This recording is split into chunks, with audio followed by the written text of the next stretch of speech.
Hammaga kelasizlar bilan Red Devil. Xullas, Instagram, TikTok hamma narsada maqtayotgan o'sha skin botmi nima shunaqani ochib ko'ramiz. Hozir ochyapti o'zi shundaqa.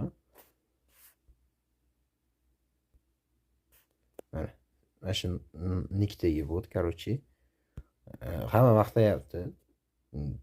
Biz endi 100 millionligidan ocholmaymiz, 100 mingtalik monetadan 2 mingtaligidan ochyapmiz. Tinimsiz ochyapmiz 2 mingtaligidan. Mana shu laklinka 8 ta eng arzoni bor. Skinda ochayotganimizga qaraganda narxda arzoni bor. Mana hozir. Mana.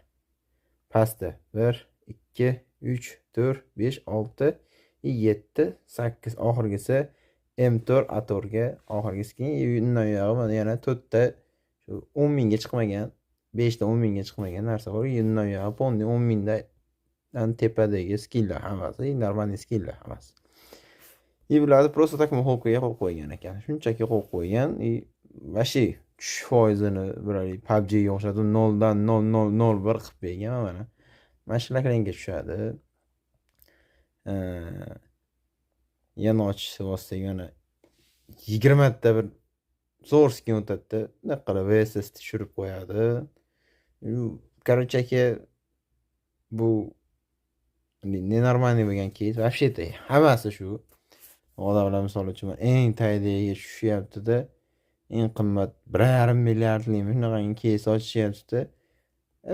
Ponni pichoq bo'lgandan keyin sizga pichoqdan boshqa nima tushadi? Peshtatga tushirib bermaydi. Pichoqlar orasidan to'g'rimi?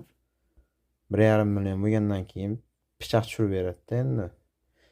Oddiy odam nimani ochardi? Oddiy odam 2 mingtalikda ochadi, 3 mingtalikda ochadi. Borani 15 mingtalik, 20 mingtalikda ochar.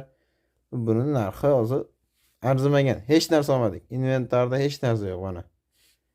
Hammasi axlat skinlar. Botlardan boshqa hech kim foydalanmaydigan skinlar. Bunaqangi skinlarni hozir to'g'risi botlarga ham tekinga berib yuboryapti.